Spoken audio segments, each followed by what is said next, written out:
اور یہ طلبہ ہیں ہاتھ چومتے ہیں استاد کے، تو ان کو میں نے کہا ہوا ہے کہ کوئی شاہ صاحب میرے کبھی ہاتھ نہ چومے۔ اللہ اللہ یہ ہمیں الحمدللہ اعلیٰ حضرت نے اہل بیت کا، سادات کرام کا ادب سکھایا ہے، پیر و مرشد نے ادب سکھایا ہے۔ میرے پیر و مرشد امیر علیہ السلام فرماتے ہیں اگر میرے جسم کے ٹکڑے ٹکڑے کیے جائیں تو فرماتے ہیں خون کے قطرے قطرے سے یا علی یا علی یا علی کی صدا ہے۔ سبحان اللہ کیا بات ہے۔ اور دوسری طرف یہ بھی فرماتے ہیں کہ اگر کوئی مولوی، اگر کوئی نقیب، اگر کوئی خطیب ایسا تمہیں مل جائے کہ جس کی باتوں سے کسی بھی صحابی کی بدبو آتی ہے گستاخی کی، تو فرمایا اس شخص کی گلی سے بھی نہیں گزرنا، ایمان برباد کر دے۔ کیونکہ ہمیں اعلیٰ حضرت نے یہ درس دیا ہے کہ اہل سنت کا ہے بیڑا پار، اصحاب حضور نجم ہے اور ناؤ ہے اطرت رسول اللہ کی۔ اعلیٰ حضرت فرماتے ہیں اہل سنت کا بیڑا پار ہے۔ کیوں پار ہے؟ فرماتے ہیں اس وجہ سے کہ ان کے ایک ہاتھ میں دامن اہل بیت ہے اور دوسرے ہاتھ میں دامن صحابہ ہے۔ سبحان اللہ۔ تو ہم اہل بیت کو بھی ماننے والے ہیں، صحابہ کو بھی ماننے والے ہیں۔ تو ہمیں ہمارے بڑوں نے یہ درس دیا ہے کہ ہم نے دونوں کا ادب کرنا ہے اور یہی صراط مستقیم ہے۔ بات چل رہی تھی حضور کے علم غیب کی، آخری بات آج کے بعد ختم کرتا ہوں۔ علم غیب حضور کا میں کیا بیان کروں؟ موسیٰ علیہ السلام ہے، آخری بات۔ موسیٰ علیہ السلام نے عرض کیا کہ ربی آرینی انظر الیک، الہی مجھے اپنا آپ دکھا، میں تیرا دیدار کرنا چاہتا ہوں۔ تو قرآن پاک میں جواب ملتا ہے لن ترانی، اے موسیٰ تو مجھے نہیں دیکھ سکتا۔ اللہ کے پیارے ہیں، بار بار عرض کرتے ہیں، تو اللہ نے فرمایا وَلَٰكِنْ انظُرْ إِلَى الْجَبَلِ فَإِنِ اسْتَقَرَّ مَكَانَهُ فَسَوْفَ تَرَانِي۔ اللہ نے فرمایا کہ اے موسیٰ کوہ طور کی طرف دیکھ، اگر یہ اپنی جگہ پر ٹھہرا رہے تو میرا دیدار کر لے گا، تو میرا دیدار کر لے گا۔ لیکن اگلی آیت فرمایا فَلَمَّا تَجَلَّى رَبُّهُ لِلْجَبَلِ جَعَلَهُ دَكًّا وَخَرَّ مُوسَىٰ صَعِقًا۔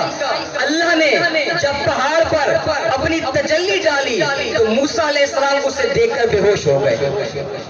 توجہ کی بات، آخری بات علماء نے لکھا اور حدیث پاک میں بھی ہے، رسول اللہ صلی اللہ علیہ وآلہ وسلم نے ارشاد فرمایا کہ موسیٰ علیہ السلام نے جو اللہ کے نور کی وہ ایک جھلک دیکھی تھی، اللہ کا دیدار نہیں کیا تھا، اللہ نے اپنے نور کی جھلک ڈالی پہاڑ پر۔ موسیٰ علیہ السلام نے پہاڑ کو دیکھا، وہ تجلی بھی برداشت نہ کر سکے۔ علماء نے لکھا ہے کہ اس ایک تجلی کو دیکھنے کے بعد موسیٰ علیہ السلام کی آنکھوں میں اتنی طاقت آ گئی تھی کہ اگر 30 میل کے فاصلے پر سیاہ چٹان کے اوپر رات کے وقت ایک چیونٹی بھی چل رہی ہوتی تو موسیٰ علیہ السلام اسے دیکھ لیا کرتے تھے۔ موسیٰ علیہ السلام اسے دیکھ لیا کرتے تھے، ایک جھلک دیکھی، انڈائریکٹ دیکھی۔ تو پھر مجھے کہنے دو کہ جس رسول اللہ صلی اللہ علیہ وآلہ وسلم نے معراج کی رات خواب میں نہیں، جاگتی آنکھوں سے، سر کی آنکھوں سے ٹکٹکی باندھ کر اللہ تبارک و تعالیٰ کا دیدار کیا تو مصطفیٰ کی نگاہوں کا عالم کیا ہوگا؟ تو اور میرے امام نے لکھا نا کہ اور کوئی غیب کیا تم سے نیہا ہو بھلا، جب نہ خدا ہی چھپا تم پہ کروڑوں درود۔ یہ تو کلیم ہے، اللہ پاک نے تو شفیع کو فرما دیا۔ اللہ پاک نے فرمایا لولا محمد ما خلقتک، کہ اے آدم اگر محمد نہ ہوتے میں تجھے پیدا بھی نہ کرتا۔ میرے امام نے کہا نا کہ زمین و زمان تمہارے لیے، زمین و زمان تمہارے لیے، مکین و مکان تمہارے لیے، چنین و چنا تمہارے لیے، بنے دو جہاں تمہارے لیے، دہن میں زبان تمہارے لیے، بدن میں ہے جان تمہارے لیے، ہم آئے یہاں تمہارے لیے، اٹھے بھی وہاں تمہارے لیے، تمہاری چمک، تمہاری دمک، تمہاری جھلک، تمہاری مہک، زمین و فلک، سماق و سماق میں سکہ نشان تمہارے لیے، اور اصالت کل، امامت کل، سیادت کل، امارت کل، حکومت کل، ولایت کل خدا کے یہاں تمہارے لیے، اور فنا بدرت، بقا ببرت، سے ہر جو جہت، بگرد سرت، مرکزیت، تمہاری صفات کے دونوں کمال تمہارے لیے، اور ثنا کا عیشا نور فشا مہر وشا آہم وشا بسایا کشا مواقب شاہ یہ نام و نشان تمہارے مسیح و سبھی سے کہیں بھی بنی یہ بے خبری کہ خلق پھری کہاں سے کہاں تمہارے لیے اور نہ جنوں کے شر کہ آٹھویں پہر ملائی قدر بے بستہ کمر نہ چپا اور سر کے قلب و جگر ہے سجدہ گناہ تمہارے لیے اور سحور نیاں قیام جہاں رکوع میاں سجود جہاں نواز جہاں نیاز وہاں یہ کس لیے ہاں تمہارے لیے اور امام فرماتے ہیں اشارے سے جان چیر دیا چھپے ہوئے خور پھیر لیا گئے ہوئے دل کو اثر کیا یہ تاب و تما تمہارے لیے اور صبا وہ چلے کہ باغ پھلے وہ پھول کھلے کہ دن ہو بھلے لیوا کے تلے سلام کھلے رضا کی زبان تمہارے سبحان اللہ اکھو سبحان اللہ جڑا خوش بیٹھے دوئی ہیں چاہتے